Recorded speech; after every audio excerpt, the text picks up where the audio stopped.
안녕하십니까. 박시영TV의 박시영입니다. 오늘 7번째 시간 힘찬 박수로 시작하도록 하겠습니다.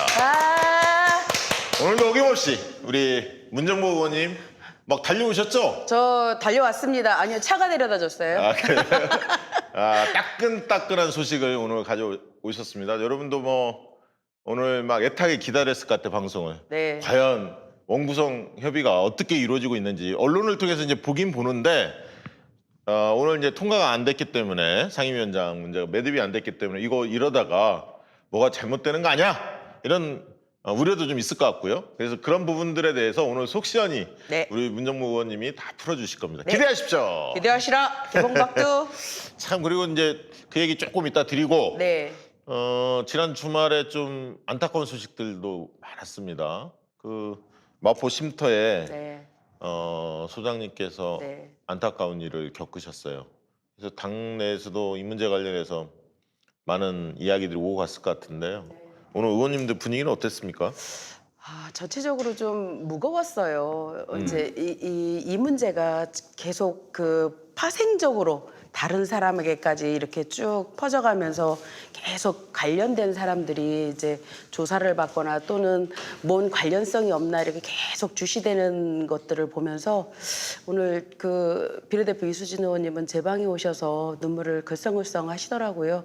평소에 그 소장님하고 굉장히 한 15년 정도 이렇게 네. 연이 있으셨대요. 오로지 할머니들만 아는 그런 분이셨는데 너무 마음 아프다. 이수진 비례대표 의원께서 네. 이 간호 쪽에서 활동하셨잖아요. 네, 네, 노조에서 네, 활동하셨어. 그리고 그분들이 그 위안부 할머님들을 돌보는 활동을 지속적으로 해왔어요. 네. 아마 그래서 안면이 있을 겁니다. 네, 그러셨대요. 그래서 이제 병원을 빈소를 가야 되는데 또 그렇게 되면 또 일파만파 또 이수진이 뭐 하여튼간 그런 문제 때문에 정말 힘이 하나도 없으시더라고요. 대체적으로 의원님들이 오늘은 조금 좀 마음이 가라앉아 계시더라고요. 네. 안타까웠습니다. 이제 그 우리 손영미 선생님, 소장님이 이제 안타까운 소식이 들렸는데요.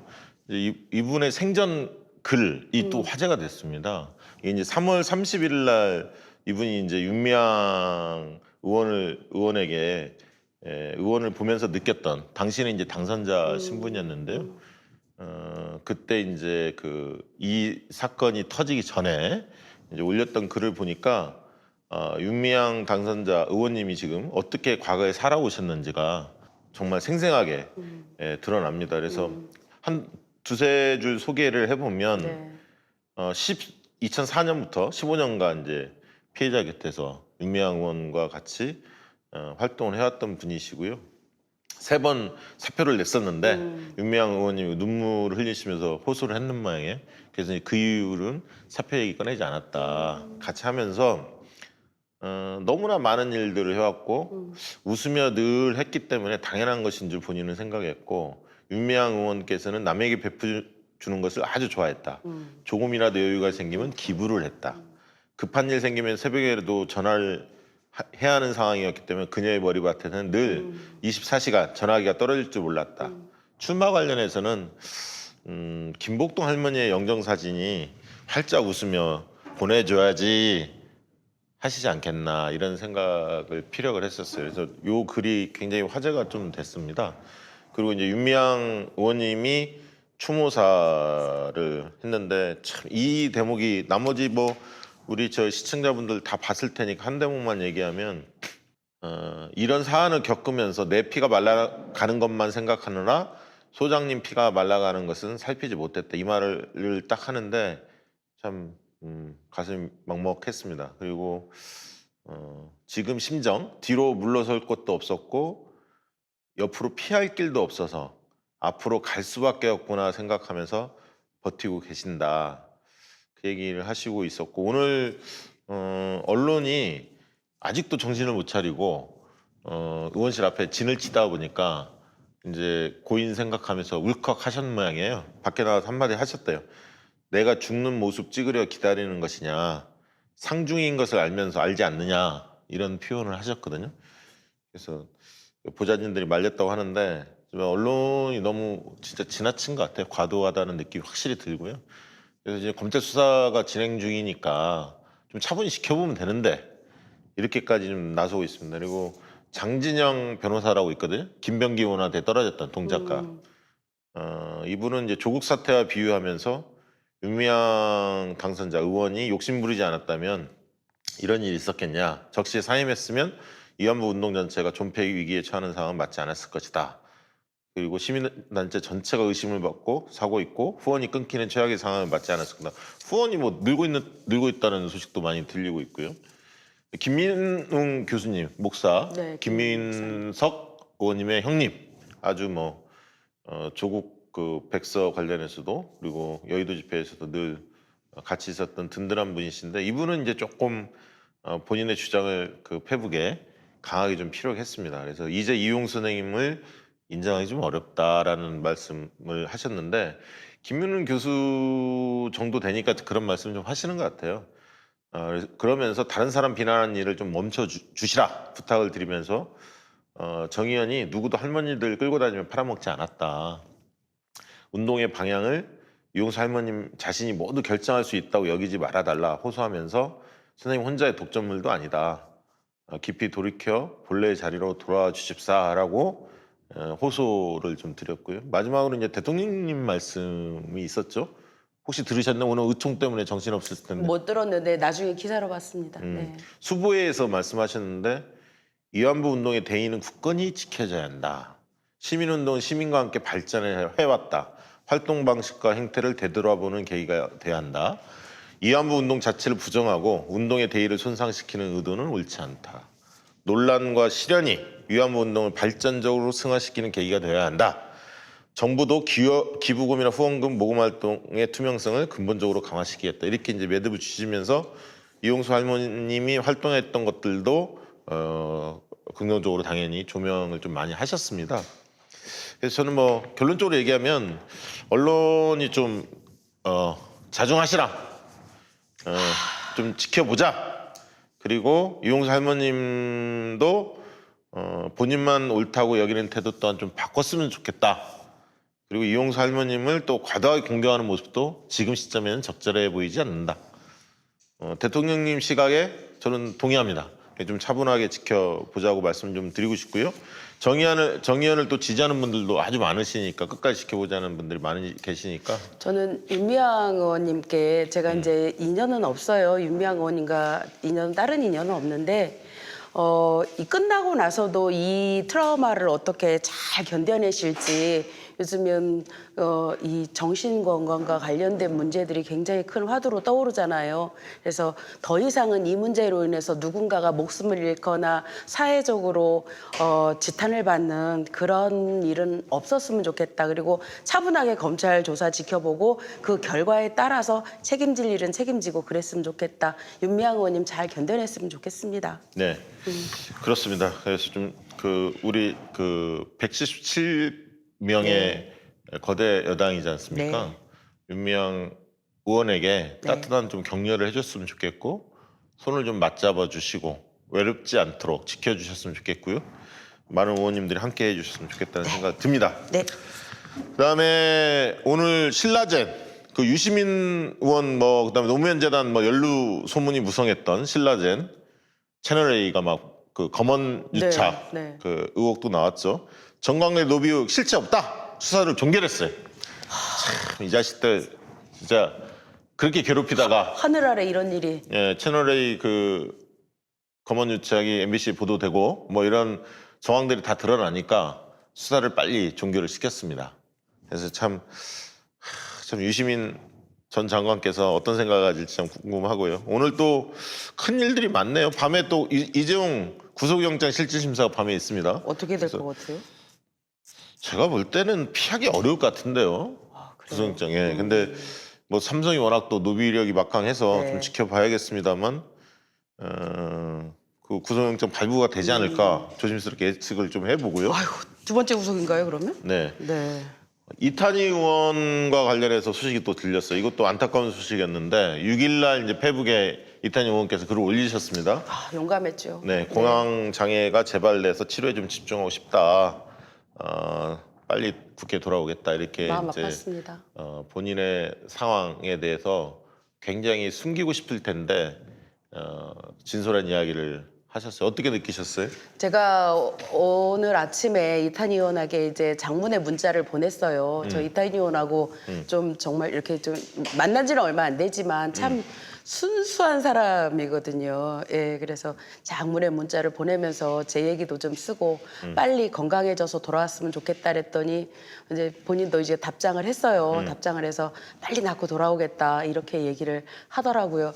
그 얼마나 지옥 같았을까, 그 상황이 지옥 같았을까, 얼마나 그게 힘든 병인데 저 잘 알거든요. 그 병에 대해서. 그래서 우리 이탄희 의원님이 빨리 건강해져서 돌아오길 바라고 우리 그 의원님들 이제 저 초선 의원님들 이렇게 의총 끝나고 또는 본회의 끝나고 이렇게 나오면서 놀러 가야 되는 거 아니야? 기운도 좀 북돋 들어줘야 가야 되는 거 아니야? 그랬더니 아니야 지금은 그냥 놔두는 게 더 좋아 그러면서 다들 너무 마음 아파하는 거예요. 그리고 이탄희 의원이 그렇게 공개할 수밖에 없는 상황까지 간 거에 대한 안타까움 그리고 그렇게 그 용기 있게 말하는 이탄희에 대한 그 안쓰러움과 대견한 거예요. 그거 자신의 치부를 이렇게 내놓는다는 거는 대단히 용감한 일인 거죠.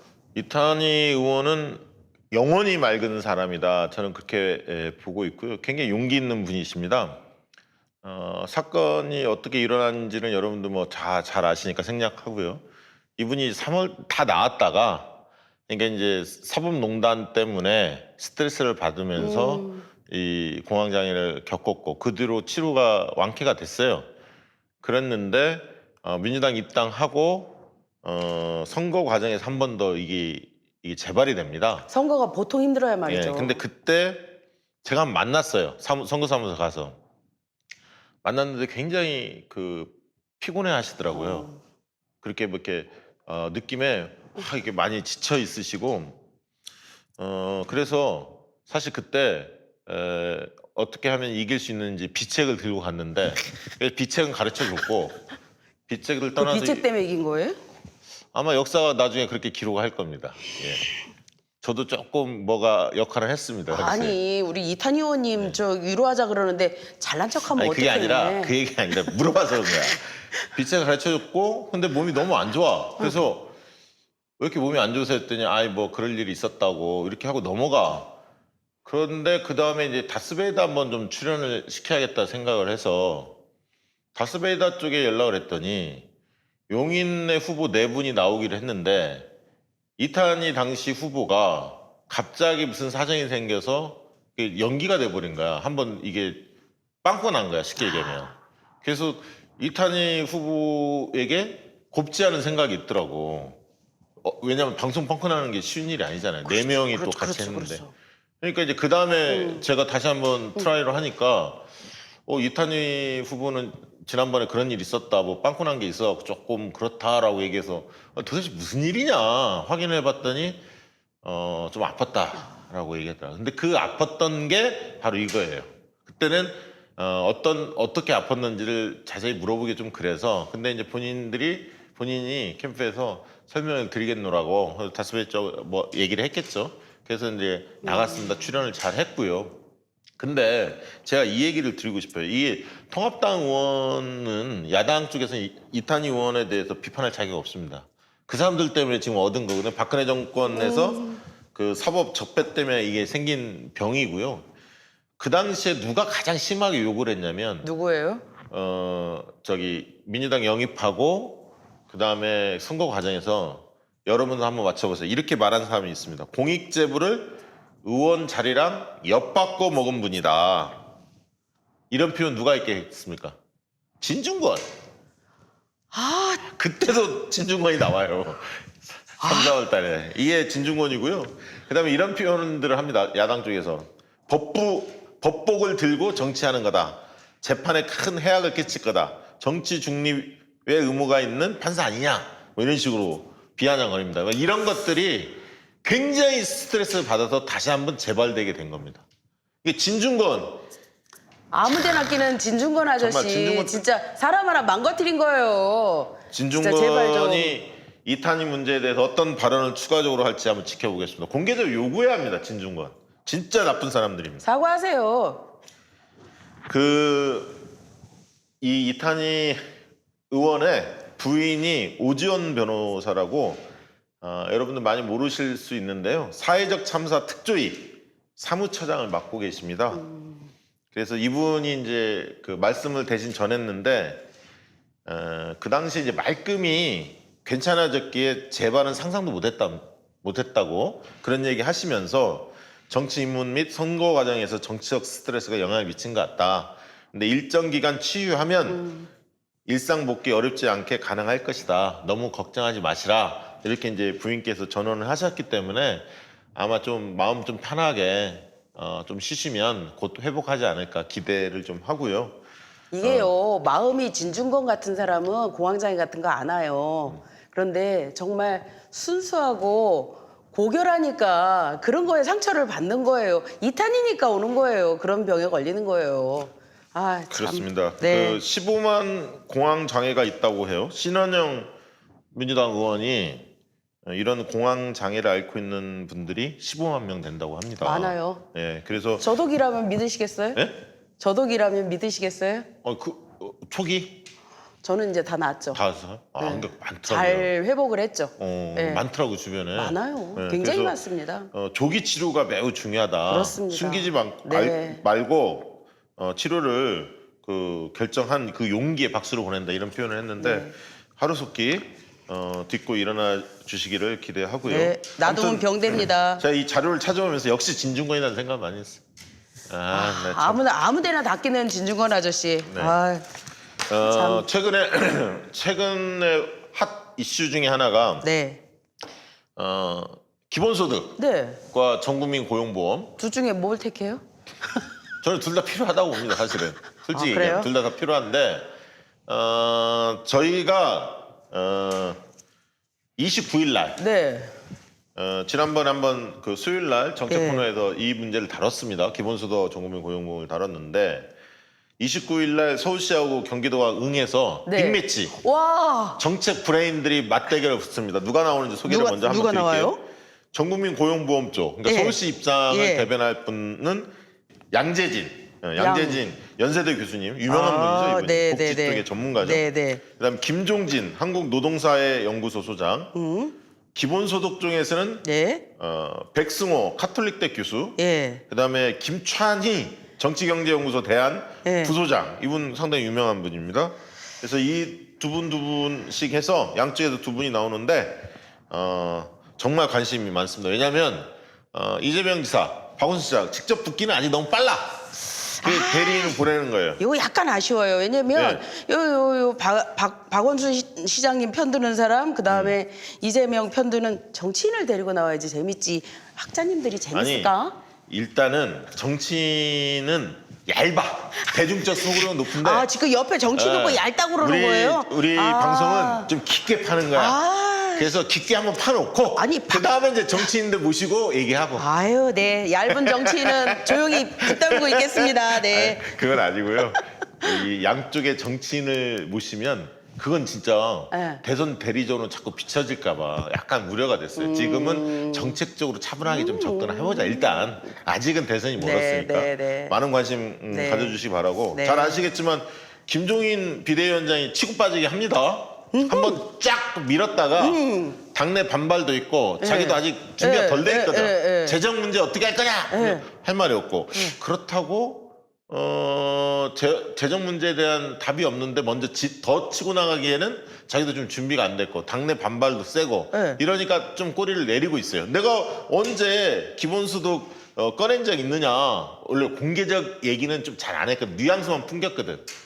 예를 들면 저희 없는 사람한테 빵을 지어줘야 한다. 뭐 AI 로봇 등 사람 노동력을 대체하는 시대가 오면 실업이 많이 발생하고 소비가 이쪽으로 이루어질 거다. 뭐 이런 식으로 얘기하면서 뭔가 냄새를 많이 풍겼다가 당내에서 당내는 아니구나. 홍준표는 밖에 있구나. 그렇죠. 당 바뀌죠. 무소속인데. 기본소득은 사회주의 배급제다. 역시 홍준표야. 말세 딱 꽂혀 사회주의 배급제다. 아무런 실익이 없다. 이렇게 치고 나왔죠. 그러면서 어쨌든 자기가 필요성을 언급을 했었는데 언제 기본소득을 주장했느냐 하면서 입장을 좀 선회했어요. 이 얘기는 한번 흔들어 놨다. 진보 진영을. 이슈를 자기가 끌어올렸고 한번 흔들어 놨고 진보 진영을 준비가 좀 덜 된 상태이기 때문에 당내 반발이 나오자 꼬리는 잘랐는데 불씨는 살려둔 상태다. 이렇게 난 보여집니다. 이분이 요즘 들어서 생각하는 게 제갈공명의 후손이 아닐까라는 생각이 번뜩 들었어요. 왜냐면 우리 당도 꺼내기 어려운 기본소득 문제 이런 거를 막 아젠다로 확확 던져. 근데 미통당이 지금 이렇게 조명을 받을 타이밍이 아니잖아요. 예. 근데 이것 때문에 미통당이 막 조명을 받는 거야. 당내에서 뭐라고 하건 말건. 장재현이 뭐라고 하면 또 그것 때문에 조명받고. 그래서 이 국민적 관심을 끄는 데는 성공하지 않았나. 저는 그래서요. 이거 아주 굉장히 대단히 깊은 계략인가? 노예한 사람입니다. 이 사람이 그래요? 판을 네. 흔드는 재주는 분명히 있어요. 김정일이. 그래서 너무 쉽게 볼 상대는 아니에요. 그런 것 같아요. 예. 근데 이쪽은 흔들려고 하는 거예요. 어차피 왜냐하면 보수와 진보를 따지면 지금 진보 우위 구도거든요. 진보 쪽수가 많아요. 네. 그러니까 그리고 태극기 부대 뭐 이런 식으로 자기를 싫어하는 사람들 있고 저기를 쳐내야 돼, 극우를. 근데 극우하고 싸움하자니 너무 시끄러워 초반에. 그렇기 때문에 그쪽 문제를 건들기보다는 진보 쪽 의제를 가지고 진보 쪽 중도층 이쪽을 흔들기 네. 위한 포석으로 꺼낸 거죠. 그런데 예. 이런 과정에서 이재명 지사가 공개 토론을 제안했어요. 공개 토론을 6일날 페북에. 말하면 우리 이재명 지사 못 당하죠. 네, 그래서 네. 이런 얘기를 했습니다. 본인이 원래 이제 조금 그 선점한 게 있었잖아요. 기본소득은 경기도에서 실현 네, 뭐 네. 어쨌든 10만 원씩 네. 먼저 실행도 했고요. 미래통합 어젠다로 변해가고 있다. 표퓰리즘 공격 때문에 여권이 망설이는 사이에 저들이 주요 어젠다로 만들어가고 있다. 그러면서 요즘에 최근에 이재명 지사 그런 얘기를 많이 합니다. 이건 복지 정책 아니다. 경제 정책이다. 소비 역량의 재정을 확충하는 데 집중한다. 그래서 수요 공급 균형을 회복시켜서 경제 선순환을 만드는 것. 이게 바로 기본 소득이다. 이러면서 증세나 재정 건전성 훼손 없이 얼마든지 가능하다. 그러면서 단계별로 기본소득 확대론을 주장했어요. 옛날에는 굉장히 전면적으로 할 것처럼 얘기해서 재원 문제 있느냐 막 이렇게 이제 바로 옮겨 붙었는데 네. 이런 논쟁을 좀 네. 피하면서 네. 본인은 네. 이 문제는 복지를 축소해서 하자는 게 아니다. 복지 정책 이제 복지 쪽에 시비가 많이 걸리니까 네, 네. 복지 쪽이 아니라 경제 정책이다. 그러면서 이재명 지사는 그런 지론을 피는 것 같아요. 기업 쪽에 돈을 대주기보다는 기업에 돈을 대줘도 물품 공급을 늘려도 생산을 해도 소비가 받쳐주지 않기 그렇죠. 때문에 돌아가지 않는다. 그렇죠, 경제가 그렇죠. 소비력을 높여주는 네, 쪽으로 직접적 국가 네. 개입할 때다 이렇게 이제 주장하시는 거예요. 가용 예산이 있어야죠. 써야 될. 네. 그러면서 이제 첫 해 20만 원부터 시작하자. 그래서 뭐 수년 내 50만 원 이런 식으로 연 50만 원, 그다음에 100만 원 이런 식으로 중장기적으로 계획을 세우면 갈 수 있다 이렇게 이제 주장하시는 거고 반면에 이제 박원순 시장이 네. 이 논쟁에 좀 참전하셨습니다. 네. 그러면서 기본소득보다는 지금 전국민 고용보험제가 훨씬 더 시급한 과제고 여기에 주목해야 한다. 왜냐하면 재난과 이 국면에서는 가난한 사람들, 네. 취약한 계층이 가장 먼저 그렇죠. 상처를 받고 어려움에 빠진다. 특히 지금의 이제 자영업자, 프리랜서, 플랫폼 노동자, 특수고용 종사자, 일용직 이런 분들이 일자리를 잃거나 소득이 감소돼 있다. 그래서 이들을 4대 보험이나 고용보험 혜택을 갖도록 만들어야 한다. 이것도 상당히 일리가 있고 그렇습니다. 정부가 지금 이거는 이미 추진하고 있죠. 문화예술인들을 네, 네. 고용보험 테두리에 두려고 하고 특수고용직들 지금 하려고 하고 있고 예산도 이제 확보 중에 있습니다. 그래서 이 부분은 정부에서 신경을 쓰고 있는데 다만 이제 박원순 시장은 정부는 굉장히 단계별로 나가는 거고 박원순 시장은 전면적으로 가자 하면서 민주노총, 한국노총과 막 그 위원장들 만나서 협의도 하고 동의도 얻어내고 그래서 박원순 시장으로서는 이 문제 가지고 대선 의제로 좀 삼겠다 이런 어떤 느낌이 듭니다. 그래서 두 분 다 굉장히 적극적으로 뛰어들고 있고 거기에 이제 이낙연 의원 말씀하셨죠. 전 총리님도 기본소득에 대해서 검토할 때가 됐다 이런 뉘앙스로 했고요. 그다음에 김부겸 전 의원 전 장관도 기본소득 한 취지는 인정을 하는데 보수 쪽에서 접근하는 기본소득, 복지를 대폭 축소시키고 보수적으로 접근하는 이런 유럽의 일부가 그렇게 하기도 하는데 그렇게 돼서는 안 된다는 입장을 또 말씀도 주셨습니다. 어쨌든 네. 민주당에서도 이제는 네. 기본소득 이 문제가 부각되고 있고 네. 또 한편으로는 전국민 고용보험 이 문제 또한 이슈화되고 있다. 그래서 저는 개인적으로는 미래 의제를 이슈화하는 측면에서는 환영한다. 그리고 네. 우리가 주도권을 민주당 쪽에서 잡을 필요가 있다라는 측면에서 공론화되는 거 굉장히 바람직하다 이렇게 보고 있습니다. 제가 오늘 칼럼을 하나 읽었는데 뭐 유창선 칼럼인데 거기서 이런 얘기를 해요. 민주당이 이 기본소득 문제를 김종인한테 아젠다를 뺏겼다고 조급해하지 말 거다. 왜냐면 이것이 이제 김 위원장이 쏟아내고 있는 말들이 개인적인 생각이 아니라 당의 노선이 될 때 비로소 통합당의 변화는 의미 있는 것으로 평가받게 될 것이다. 이제 김 위원장이 아무리 그렇게 얘기해도 비대위원장이 얘기를 해도 통합당에서 그걸 수용하는 절차 그리고 그것이 당론으로 안착이 돼서 당의 기본 그 정책으로 가지 않으면 안 되는 건데 지금은 그냥 말만 던져놓은 거고 그냥 시선 끌기? 네, 시선 네. 끌기 정도니 너무 우리가 조급해서 거기에 허겁지겁 따라갈 건 아니다라는 그런 얘기예요. 그렇습니다. 그리고 김경수 지사도 이 문제에 대해서 깊게 그 고민하고 특히 긴급재난지원금 같은 거 가장 먼저 꺼내기도 했고요. 김경수 지사가 또 2차, 3차를 또 주장도 하면서 어쨌든 기본소득의 방향성 이런 부분에 대해서 이렇게 관심을 많이 가지고 계세요. 그러니까 이제 좀 수면이 오를 것 같고요. 기대합니다. 그리고 이와 관련된 여론조사 결과 하나 있었는데요. 네. 리얼미터에서 기본소득과 관련된 여론조사를 해보니까 48.6이 긍정적이었고요. 42.8이 부정적이었습니다. 48대 42 이렇게 보시면 되는데 진보층 역시 63대 31, 2배 정도는 찬성 의견이 높았고요. 보수는 거꾸로 31대 67로 반대가 높았고요. 2배 정도 높았습니다. 중도가 49대 42로 딱 중도가 이제 균형추를 잡아줬는데요. 어쨌든 기본소득에 대해서 과거보다는 많이 올라왔습니다. 그러니까 긴급재난지원금을 받으면서 이미 인식이 조금씩 바뀌고 있지 않나 싶고요. 대통령 지지율은 뭐 많은 분들 알고 계시겠지만 갤럽에서는 한 3%포인트 빠져갖고 62%, 민주당 한 4% 빠져서 43% 나왔고 통합당도 17%로 1%포인트 빠졌습니다. 갤럽 조사는 그렇고 리얼미터는 59대 36으로 긍정평가 9% 나왔는데 0.8%포인트 빠져서 거의 뭐 보합세를 유지하고 있고요. 민주당은 41.6, 0.5%포인트 빠졌고 지난주 대비 통합당 27.5로 1.2%포인트 상승했습니다. 그래서 김종인 효과가 한 2에서 3% 정도 취임 이후에 올랐다. 지난주부터 근데 주로 조금씩. 올라온 층을 봤더니 확실히 중도층에서 좀 올랐어요. 그러니까 좀 중도층 흔들기. 지금 일부는 좀 먹히고 있고 또 이제 우리가 금태습권 갖고 또 시끌시끌했잖아요. 징계권. 거기 윤미향 의원 건 여전히 좀 누적이 되고 있고 아까 김종인의 발언, 그다음에 김여정의 또 발언이 셌죠. 어쨌든 삐라 건 관련해서 그리고 이제 복지부 이관, 질본, 연구기관 이런 것들이 좀 이슈가 되면서 확실히 그 중도층에서 대통령 지지도 좀 빠졌고 학생층에서 빠졌습니다.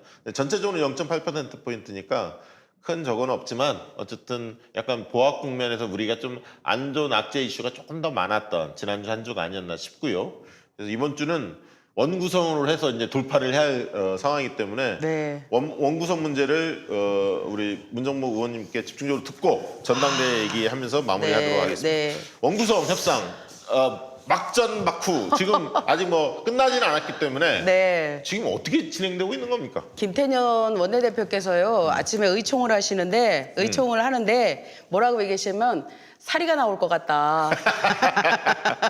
그러니까 많이 참으셔서? 그러니까 이제 인고의 시간을 갖는 거죠. 이게 30날부터 시작돼서 하루도 안 빠지고 만나셨다네요.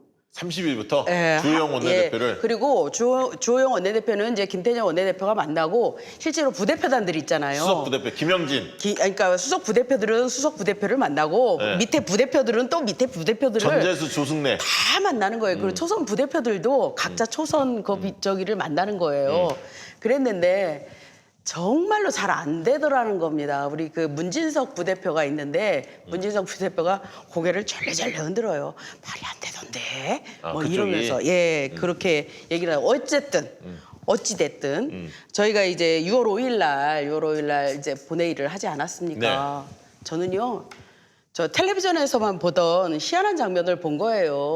옆자리는 누가 앉아 있습니까? 제일 의원님. 옆자리에는 안민석 의원님, 이쪽엔 조정식 의원님 그렇게 그래요? 있어요. 제 앞에 김성원 미통당 의원님 그렇게 돼 있는데 저희 이제 보통 이렇게 우르르 하고 나가시잖아요. 텔레비전에서 보면 그런데 이분들이 이제 본회의 전까지 참석할지 말지 여부를 알려준대요. 알려준대. 그러더니 참석을 한다는 거예요. 그래서 아 참석을 하나 보다 그랬더니 김용진 수석부대표가 하는 소리가 그런데 참석이 아니에요. 그 알쏭달쏭한 말을 하는 거예요. 그래서 이제 본회의장에 앉았죠. 본회의장에 앉았더니 이제 의사진행 발언을 딱 이제 김진표 그 대행 그 의장께서 하시니까 의사진행 발언을 탁 하고 주영 대표가 나가세요. 나가더니 하는 소리가 이게 뭐냐면 이 법적 개헌은 무효다. 이거는 저기 훈시 조항이기 때문에 훈시 조항은 지켜도 되고 안 지켜도 되는 거니까는 본인이 판사야. 그러니까 무슨 얘기냐면 안 지켜도 된다는 조항이 없다. 안 지키면 불이익을 받는다는 조항이 없기 때문에 훈시 규정에 이렇게 얘기하는 거예요. 그래서 그거에 대한 부당성을 알리려고 들어왔다. 그리고 나서는 딱 끝나자마자 들어가서 이제 인사를 하시니까 저희가 박수를 막 쳤잖아요. 끝날 때 보니까 안 한다는 거예요. 그러니까는 전체 다 이렇게 하는데 미통당 의원님들만 박수를 치고 벌떡 일어나더니 다 나가시는 거예요. 근데 정말 텔레비에서 보던 얘기잖아요. 근데 더 웃긴 거는 옆에 조정식 의원님이 어디가? 야 듣고 가. 그다음에 그렇지. 김용진 수석 부대표가 이제 얘기를 해야 될 차례인데 다 알 거 아니에요. 어디가? 진짜 듣고 가. 그러니까는 이게 그래 가야 돼. 뭐 이러면서 그냥 나가시는 거예요. 갖고 제가요 초딩 같다는 생각이 들었어요. 네 진짜 정말 깜짝 놀랐어요. 정말 이런 일이 일어나는구나. 그래서 아무튼 문화적 충격을 받고 의원님들 의원총회 계속 하셨죠? 예. 분위기는 어떻습니까? 분위기는 강경해요. 강경하고 이제 끝나고 나서 의원총회를 했는데 8일 날 어쨌든 본회의를 개의하고 이제 그 의장하고 부의장 선출을 했잖아요. 네. 근데 난 좀 이해가 안 되는 게 의장 선출할 때 2명이 안 찍었어요. 그러니까 193명이 했는데 191명. 투표를 했는데 191표가 찬성이 나왔죠? 2명 누구예요? 무기명이라 알 수는 없잖아. 무기명이야. 그럼 관시법 누구예요? 진짜 누구야? 왜 깜짝 놀랐어요. 내가 볼 때는 국민의당도 있었고 거기에. 그리고서는 이제 부의장 투표를 했는데 188명이 투표를 했는데 185표가 나왔어요. 또 3명이 안 찍었어. 누구예요 도대체? 그때는 국민의당 3명이 아마 제가 알기로는 퇴장했어요. 퇴장하셨어요? 퇴장해서 3명이 줄은 거야. 그랬구나. 근데 2명이 누군지는 모르겠어요. 어쨌든 그러고 나서 이제 끝나고 나서 의총을 하는데 민주당 분위기는 강경했어요. 8일날 상임위원장 선출해야 된다. 그래서 제가 박 대표님한테 문자 보냈잖아.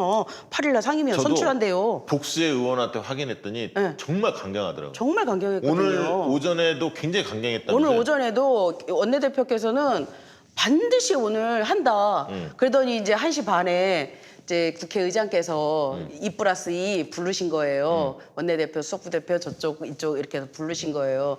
불러서 이제 그 민주당이 강행을 하면 이거는 이제 약간 오만이다 보일 것도 같고 이제 애정이 있으신 거죠. 그다음에 그렇다고 안 하자니 본회의를 안 하자니 이건 국민들한테 좀 할 것 같고 그러니까는 이제 본회의를 개의를 했는데 올라온 제가 국회 들어와서 첫 표결을 한 게 뭔지 알아요? 뭡니까? 의원 정수 변경에 관한 특별위원회 구성. 그러니까 오늘 그걸로 했잖아요. 그걸로 해서 그걸로 최초에 제가 보냈잖아요. 오늘 5분이면 끝난다 본회의. 저는요 박시영 대표님이 관심법 있는 줄 알았어요. 그리고 의총장에 들어와 있는 줄 알았어. 저희도 모르는 거를 카톡을 통해서 본회의 5분 그러니까 오늘 오기를 깜짝 놀랐잖아. 저도 저 찌라시 받고 5분이면 끝난다. 그 건이 딱 5분짜리 건이라고 딱 나오더라고요. 의원님한테 바로 보냈지. 그래서 일단 민주당은 이제 오늘 상임위원장을 법적 시한에 못 맞춰서 선출하지 못한 거에 대해서 국민들께 죄송해요. 정말 법대로 준법 국회를 하기로 했는데 이게 또 혼자 막 가는 게 도리는 아니라는 선배 의원님들 그리고 의장님의 권유가 있었던 것 같아요. 그래서 실제로는 다음 주 수요일 날까지 이 특위 구성을 하고요. 그다음에 금요일 날 상임위원장을 뽑는 것으로 그렇게 원만하게 처리될 것이다라는 얘기를 하는데 그런데요. 그 원만이라는 거는 일단은 일정 부분은 지금 다시 한번 말씀드리면 금요일 날 상임위원장 선출 관련해서 2시에 본회의는 국회의장이 하겠다 네. 이렇게 이제 피력을 했기 때문에 네. 상임위원장 선출권이다 이렇게 명시적으로 말씀을 하지는 않았지만 12일 날 금요일 날 2시에 본회의를 하겠다 이렇게 입장을 냈어요. 네. 그렇기 때문에 그 안은 상임위원장 건밖에 없기 때문에 네. 상임위원장을 선출하겠다 이렇게 의지를 피력한 걸로 보였고요. 지난주에 금요일 날 최영일 평론가하고 제가 내기하셨죠? 내기를 했습니다. 예. 누가- 주진우의 더 라이브에서 내기를 했는데 네. 최영일은 네. 이제 아직 결론 안 냈으니까 네. 예결위를 갖고 법사위를 줄 거다 민주당이 네. 이렇게 얘기를 했고 그게 안 되면 18대 0인가 뭐 얘기 밀어붙일 건다 뭐 이렇게 얘기를 해서 제가 아니다. 네. 반드시 법사위는 가져온다 민주당은. 네. 그리고 야당이 말을 들으면 네. 예결위를 넘겨줄 것을 약간 고민하는 것 같고 그렇게 해서 11대 7로 끝날 거다. 법사위원장은 먼저 처리할 수도 있다. 본회의에서. 말 들으면 일사천리로 11대 7로 할 거다. 근데 야당이 끝까지 고집을 부리면 표결 처리에 18대 0으로 간다. 이게 아마 민주당의 전략인 것 같다. 그리고 다음 주 금요일 최대한 늦추면 그 다음 주 월요일 15일 날까지 끝날 거다. 8일 날은 못 한다. 왜? 박병서 의장에 대한 체면 치레 한번 해줘야 하고 또 국민들이 일방 처리하는 것처럼 언론이 묘사할 테니까 그거 좀 피해 나가면서 11대 7이면 많이 봐줬네 국민들이 생각할 거고 이런저런 것을 감안해서 며칠간은 원래 두기 마련이다. 수년될 수밖에 없다. 그래서 지지자분들이 걱정이 지금 많잖아요. 8일날 통과돼야 하는데 안 돼요. 걱정이 많은데 제가 볼 때 지금까지 굉장히 잘해오고 있어요. 김태년 원내대표 굉장히 잘하고 있고 그러니까 지금 제가 보는 느낌은 통합당이 좀 손들고 있는 모양새예요. 네, 워낙 네, 세게 버티니까 이러다 네. 18대 0이네? 네. 두렵지. 네. 김태년 네. 원내대표 굉장히 저돌적이잖아요. 그리고 이 네, 지략각이다 맥집도 굉장히, 좋고 네. 그다음에 이해찬 당대표가 딱 엄포 놨잖아요. 네. 세게. 네. 뒤에서 또 방어해주고 네. 또 의원님들이 일사불란하더만 제가 오늘 다른 의원들 통해서 들어봤어요. 분위기 네. 어떠냐? 네. 18대 0 가자. 저쪽에 말 안 들으면 이거는 확고하더라. 욕 얻어먹을 때 얻어먹더라도 확실히 통과시키자. 근데 만약에 통합당이 좀 뭐 협상하는 분위기가 있으면 좀 배려하자. 이렇게 생각하시는 것 같아요. 그렇더라고요. 전체적으로 의총 분위기가 그랬고, 근데요, 박시영 대표님 정말 정치평론가 하실만 하네요. 왜요? 그냥 앉아서 다 보는 거예요. 손바닥 안에 있는 거야. 저도 여러 군데서 들어요. 근데 오늘 재밌는 얘기, 예. 이게 재밌는 얘기 아니라 짜증나는 얘기였어요. 뭐냐면 박병석 의장께서 이제 다 그 처리하고서 국민 여러분께 죄송스럽다. 8일까지 상임위원장을 선출해야 되는 준법 국회를 지키지 못했다. 이러고 하는데 저쪽에서 누가 뭐 이렇게 막 큰 소리를 내요. 근데 누굽니까? 그게 김태흠 의원님. 김태흠 서산 충남 서천이지. 그분이 뭘 하셨냐면요. 보령서천. 예. 30년 동안 하던 거니까 그대로 해. 이렇게 얘기한 거예요. 반말로? 어. 야, 박병수 의원이 훨씬 선배일 텐데. 그러니까는 다들 의원님들이 잘 못 듣긴 했는데 그렇게 서로 이제 마음이 별로 좋지 않은 상태에서 그렇게 의원석에서 그렇게 소리 내는 거 참 볼썽사납거든요. 보기 그런데 싫죠. 이제 이렇게 나오는데 뒤따라서 김성주 의원님이 나오시더라고요. 전북, 그래서, 전주, 김성주 의원- 정동영을 이겼던. 네, 김성주 의원님께 도대체 뭘 하신 거예요? 했더니 그렇게 얘기를 했다. 그래서 의원님께서 그 의장께서 마음 아파서 한 소린데 거기서 꼭 그렇게 해야 되겠냐? 그러고서 일침을 가하셨대요. 김성주 의원님 고맙습니다. 김성주 의원이 그렇게 얘기했다 이거요? 오, 잘하셨네. 네. 진짜 이 다선 의원님들이 이 품격을 지키셔야 되는데 품위를 지키셔야 되는데 좀 오늘 그 분위기는 좀 아니었던 것 같아요. 지금 법사위는 절대 양보 안 한다. 안 합니다. 그거 확실한 거고. 안 하고요. 저쪽에 네. 말 안 들으면 18대 0이다. 당연하죠. 근데 말 들으면 11대 7을 고려한다. 그거는 이제 그렇게 조정을 해드려야지 그다음에 또. 이제 예결위 문제가 아마 고민될 겁니다. 그러니까 예결위까지 법사위 예결위 운영위는 당연히 가져오는 거고요. 예결위 가져오면 완전 이제 깔끔한 건데 이제 그 예결위 문제는 약간 고민스러울 거예요. 왜냐하면 이후에 추경이 있습니다. 우리는 또 추경을 바로 또 통과를 바로 해야 시켜야 되니까. 할 네. 상황이라서 다음 주 금요일 날 왜 못 박냐면 그 뒤를 넘어가면 추경을 6월 말까지 처리할 수가 없습니다. 그렇습니다. 그래서 추경 문제가 있는데 네. 이런 어떤 측면 때문에 예결위원장은 전략적으로 좀 카드로서 만지작거리는 것 같아요. 뉘앙스는. 그리고 이제 만약에 내년도 예산 처리할 때 그 통합당이 억지를 부리면 정부안을 그대로 밀어붙일 수 있는 게 있습니다. 그럼요. 30일 동안 협의가 안 30일 동안. 되면 자동 부의가 돼서 자동 부의되죠. 12월 2일 날까지 정부 처리하게끔, 원안으로. 정부 원안으로 네, 처리하게끔 네. 돼 있어서 네. 과거처럼 예결위원장이 쥐락펴락하는 것이 쉽지 않게 됐다. 네, 제도적으로 네. 보안 장치가 돼 있다. 이 지점을 좀 말씀을 드리고 싶고요. 그래서 저는 잘하고 있다 이렇게 봅니다. 그래서 네. 이대로 좀 밀어붙이고 네, 네. 그래서 통합당이 만약에 법사위를 뺏기면 11대 7이라고 하더라도 오히려 저쪽에서 분열이 생길 거예요. 우리 지지층들도 좀 아쉬워요. 18대 0을 원하는 지지층이 굉장히 많아. 그렇지만 법사위원장 뺏어오고 주도권 우리가 잡으면 좀 이해해주면서 추경까지 지켜볼 텐데 오히려 통합당이 내분에 빠질 거예요. 근데 미통당이 지금 우리가 왜 법사위를 갖고 오려고 하는지 뻔히 알면서 저 모른 척 하는 거예요. 그러면서 오늘 이제 어저께 낸 안이 뭐냐면 법사위가 법제위와 사법위원회 이거를 합친 거잖아요. 이거를 분리하자. 그래서 법제위를 특별위원회처럼 예결특별위원회처럼 이렇게 구성을 해서 한 50명 정도 해가지고 그렇게 해서 볼륨을 좀 키우자 이런 안을 들고 왔다는 거예요. 정말 우리가 법사위를 개혁하고자 하는 것은 체계심사하고 자구심사를 가지고 상원 노릇을 하는 역할을 하는 그것 때문에 하는 건데 얘네들은 자꾸 다른 얘기를 하는 거예요. 그리고 오늘 한 방에 킬했습니다. 그거. 그리고 오늘 상임위들 그 의원 정수 조정을 했는데 네. 제가 내용을 받아보니까 네. 역시 국토위가 30명으로 제일 많더라고요. 쪽수가. 국토위가 제일 세고 뭐 정무위 뭐 네, 이렇게 20몇 명 이렇게 쭉 나와 있더라고요. 아무튼 네. 원하신 대로 제가 국토위 1070명께 기도합니다. 우리 주님께 기도합니다. 국토위 꼭대기 해달라고. 네. 마지막으로 이제 전대 얘기 간단히 하고 마무리하겠습니다. 네. 그 전당대 관련해서 어쨌든 지금 이제 상임위 구성, 원구성 문제가 있고요. 추경 문제가 있어서 조기에 전대에 대해서 과열되는 거에 대해서 좀 가열되는 거에 대해서 좀 우려가 있어요, 당내. 근데 지금 전대 분위기가 좀 뜹니까? 그렇지 않던데요. 차분하죠? 저 국회는 뭐 전대 얘기 하려 그러면 지금 그럴 때 아니다. 네, 그럴 때 아니다. 이렇게 얘기해요. 제가요, 가끔 이렇게 좀 그 친한 의원님한테 어떻게 생각해? 그러면, 아휴, 이래요. 그래서 전혀 국회 내에서는 전대 분위기 뭐 이렇게 드러나거나 그러지 않던데요. 그렇습니다. 원래 이제 2달 앞두고 이루어지니까 6월 말에 추경 처리하고 시작하면 네, 될 것 네. 같아요.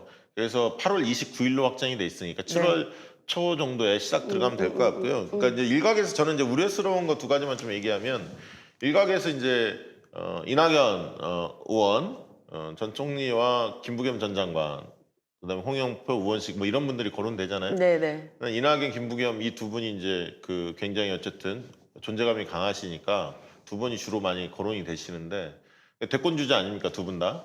그러니까 왜 그 당대표 선거에 대권 주자가 조기에 나오느냐 가지고 이제 설왕설래가 있어요.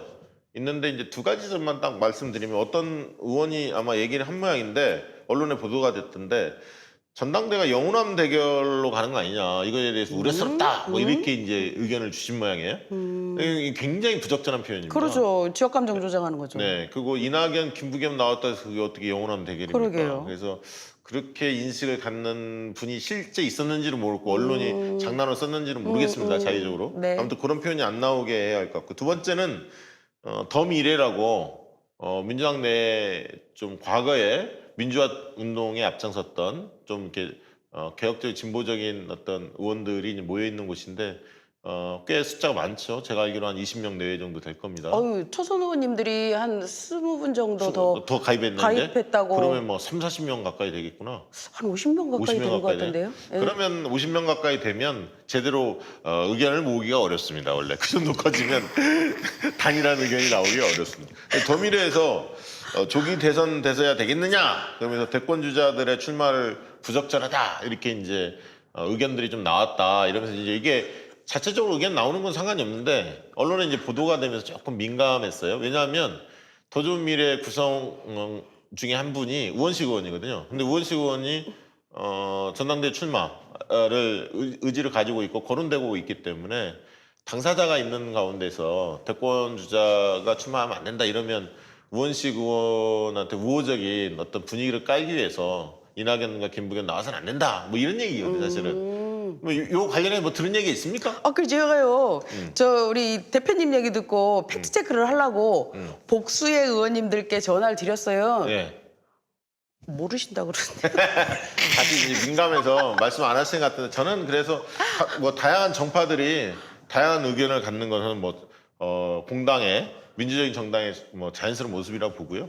그런 거는 토론이 활발히 이루어지면 좋죠. 7월 달부터 이루어지면 좋은데 어쨌든 대권 주자가 당권에 뛰어드는 거 7개월짜리인데 이 부분에 대해서 찬성 의견도 있고 반대 의견도 있습니다. 그렇습니다. 그리고 지금 177석이라는 거대 여당이고요.